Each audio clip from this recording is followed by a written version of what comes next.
ETF index mutual funds నేర్చుకుని stock మార్కెట్లో రాణించాలనుకుంటున్నారా? వెంటనే ఈ నెంబర్కి కాల్ చేయండి. నమస్తే రమగారు. నమస్తే జయ. రమగారు, ఫోన్లో సాధారణంగా దేవుడి ఫోటోని మనం పెట్టుకుంటాం, అంటే స్క్రీన్కి ఫోన్ ఆన్ చేయగానే జస్ట్ పిన్ నెంబర్ కొట్టగానే మనకు అది కనిపిస్తూ ఉంటుంది. రెండు ఉంటాయి, లాక్ స్క్రీన్ ఒకటి ఉంటుంది, నార్మల్ ఒకటి ఉంటుంది. అయితే ఇలా పెట్టుకొని మనం ఎక్కడైతే అక్కడ ఉంటాము, ఫర్ ఎగ్జాంపుల్ వాష్రూమ్స్లోకి వెళ్తూ ఉంటాము, ఇది పెట్టుకోవచ్చా పెట్టుకోకూడదు అనే ఒక ప్రశ్న వస్తూ ఉంది. అది కూడా ఆడియన్స్ ఎవరో కామెంట్లో పెట్టారండి. మేము మరి స్క్రీన్ మీద దేవుడి ఫోటో ఉంది, నేను వాష్రూమ్లోకి వెళ్ళొచ్చా వెళ్ళకూడదా, అసలు పెట్టుకోవచ్చా పెట్టుకోకూడదా, అది అసలు ప్రధానమైన ప్రశ్న. నెంబర్ 1, వాష్రూమ్కి వెళ్ళేటప్పుడు ఫోన్లు తీసుకెళ్లొద్దు, అది మంచిది కాదు ఆరోగ్యానికి. వాష్రూమ్ లో ఫోన్లు ఇక్కడ అక్కడ ఎక్కడైనా పెట్టి సంగీతాలు వింటూ వాష్రూమ్కి వెళ్ళే అలవాట్లు కొంతమందికి ఉంటాయి. కోకొల్లలు రమ్మగారు స్నానం చేసేటప్పుడు కూడా సంగీతం, అందులో మగపిల్లలు అసలు మరీను. కొంతమంది పిల్లలు వాష్రూమ్ లోకి వెళ్ళి అమ్మకి తెలియకుండా ట్యాప్ ఆన్ చేసి ఫోన్ మాట్లాడుకుంటూ ఉంటారు. అస్సలు మంచిది కాదు, అసలు ఆరోగ్యానికి ఎంత మాత్రము మంచిది కాదు. దానివల్ల ఏ కొత్త కొత్త సమస్యలు వస్తాయో తెలియదు. ఫోన్ నిరంతరము మీతో ఉంటుంది, దాన్ని వాష్రూమ్ లోకి తీసుకెళ్ళకండి. చేతులు కడుక్కుంటావు, కాళ్ళు కడుక్కుంటావు, మొహం కడుగు, శరీరాన్ని కడుగుతావు, ఫోన్ ఎట్లా కడుగుతావు? కడగవు కదా. కాబట్టి దాన్ని తీసుకెళ్లొద్దు. నెంబర్ 1. అంటే బ్యాక్టీరియా కూడా దాంట్లో ఫామ్ అవడానికి ఉంటుంది. అందులో నెమ్ము చేరొచ్చు. ఈ బాత్రూమ్ లో ఉన్నది ఏదైనా ఏదో ఒకటి దరిద్ర దౌర్భాగ్యం అందులోకి ఎక్కచ్చు, అది పుచ్చుకుని తిరుగుతాం, దాంతో బతుకుతాం మనం. కాబట్టి మొదటిది ఫోన్లు బాత్రూమ్ లోకి తీసుకెళ్లకుండా ఉండండి, నెంబర్ 1. ఇప్పుడు నీ పాయింట్ ఏంటంటే, స్టూడెంట్స్ మగ పిల్లలు షాపింగ్కి వెళ్తారు, జేబుల్లో ఫోన్లు పెట్టుకెళ్తారు, వాడు వాష్రూమ్ లోకి వెళ్తాడు, అక్కడ పేటేసి కూర్చోడుగా పని చేసుకుని వస్తాడు. అవును కదా, కొంచెం జాగ్రత్త. ఒకటి. రెండోది, ఈ దేవుడివి ఏవైనా ఫోటోలు ఏవో నా ఫోన్లో కూడా ఉంటాడు. హయగ్రీవ స్వామి ఉన్నాడు నా ఫోన్లో. నీ ఫోన్లో ఏం స్వామి ఉన్నాడు? నువ్వేమో లక్ష్మీదేవిని పెట్టుకున్నావు. లక్ష్మీదేవి అయినా వెంకటేశ్వర స్వామి అమ్మవారు రమ్మగారు, అమ్మవారు అలవేలి మంగమ్మ. మా వాడిని చూపిస్తానండు మా స్వామి ఎవరుంటాడు. హయగ్రీవుడు జ్ఞానానందమయందేమో నిర్మల స్ఫటికాకృతం ఆధారం సర్వ విద్యానం హయగ్రీవం ఉపాస్మహే. ఈయన ఉంటాడు. పక్కన లక్ష్మీదేవి కూడా ఉంటుంది. లక్ష్మీ హయగ్రీవుడు ఉన్నాడు. మన ఇష్టం. ఇప్పుడు మనం చూడంగానే మనకు ఒక పాజిటివ్ వైబ్ రావడానికి దేవుడు ఫోటోలు పెట్టుకుంటాం, ఫ్యామిలీ ఫొటోస్ పెట్టుకుంటారు, మనదే ఓ ఫోటో పెట్టుకుంటాం, లేకపోతే ఏదో సముద్రమో చెట్లో ఆకులో నచ్చిన జంతువో చంటి పిల్ల పెట్టుంటే వాడిదో ఏదో అందమైన పిక్చర్ పెట్టుకుంటాం. దీనివల్ల ఏదో జరిగిపోతుందని అనుకోవద్దు మొదటిది. పైగా ఈ దేవుణ్ణి బాత్రూంలోకి తీసుకెళ్ళచ్చా అనేది నీ ప్రశ్న కాదు. మనం ఉన్నామా? మనమేనా? మనిషేనా మనం? కాదు, మన లోపల దైవం ఉంటాడు. ఏది వాడిని తీసి పక్కన పెట్టి వెళ్తావు బాత్రూంలోకి? వెళ్ళంగా. ఆ లోపలున్న దైవంతో కదమ్మా మనం తిరుగుతాము. మనం సమస్తమైన వ్యాపారాలు చేస్తాం, కొన్ని మంచివి కొన్ని చెడ్డవి, కొన్ని దైనందిన జీవితంలో అవసరమైనవి, దేహక్రియలన్నీ జరుగుతాయి. ఈ మొత్తానికి సాక్షిభూతుడుగా భగవంతుడు మన లోపల ఉంటాడు. ఈ ప్రతిమ ఫోటో రూపంలో ఉండడు, జ్యోతి రూపంలో ఉంటాడు. ఆయన అక్కడ ఉన్నాడు కాబట్టి మనం ఉంటాం. ఈ లోపల దేవుణ్ణి పెట్టుకుని మనం ఎన్ని చేస్తాము? ఈ ఫోటోతో వచ్చిందా చెప్పు? ఈ ఫోటోలో ఉన్నది ఎక్కడదైనా ఒక ప్రతిమ విశేషం, మానవ నిర్మితం కదా. కానీ ఇది భగవన్ నిర్మితమైన ఈ దేహంలో మనం ఆయన కొలువై ఉన్న దాంతో ఎన్ని రకాలు చేస్తాం. దానికి లేని నియమము తప్పు ఈ ఫోటో ఫోన్లో ఉన్న దానికి వచ్చిందా? పర్సులో ఫోటోలు పెట్టుకుంటారు. ఇది వరకు పర్సులు ఉండేవి అందరి దగ్గర, ఇప్పుడు అందరికీ ఫోనే. ఈ మగపిల్లలు కూడా పర్సులు ఉంటే అందులో ఓ దేవుడి ఫోటో, ఓ ఫ్యామిలీ ఫోటో, కాసిన డబ్బులు, ఓ కార్డులు ఏవో పెట్టుకుంటాం. మరి ఆ ఫోటోతో అయితే కదా అన్ని చోట్లకి తిరిగేవాళ్ళు.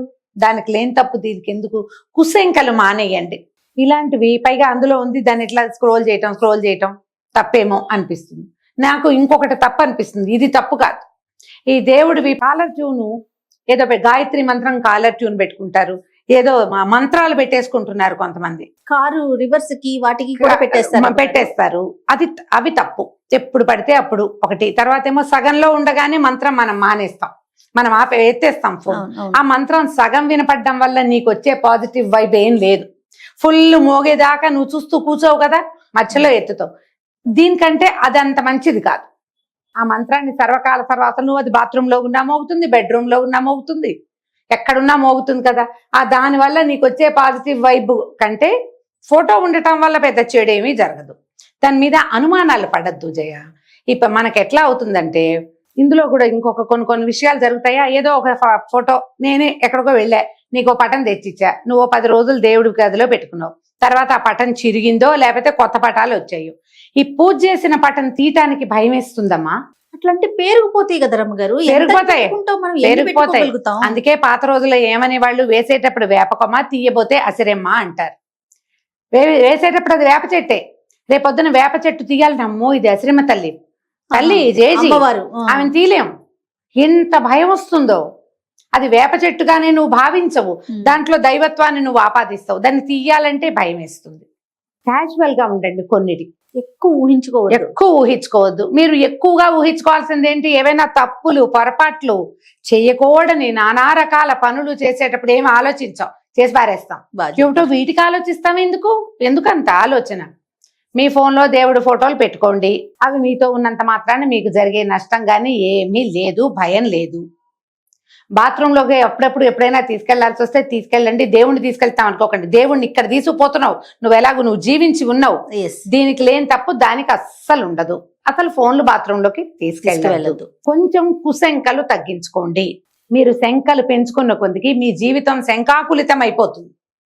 అన్నిటికీ డౌట్లే, అన్నిటికీ ప్రశ్నలే. ఎందుకు వచ్చిన డౌట్లు? హాయిగా క్యాజువల్ గా కూల్ గా ఉండండి.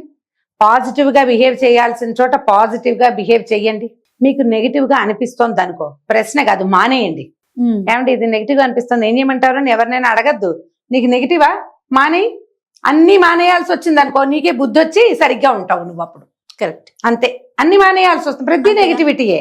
దాన్ని డెవలప్ చేసుకోవద్దు. ఒక్క గీత పెట్టుకోండి, దీన్ని మించి నెగిటివ్ గా వెళ్ళకూడదు, ఇంతే అని పెట్టుకుంటే హాయిగానే ఉంటుంది. ఆలోచించండి సరిగ్గా.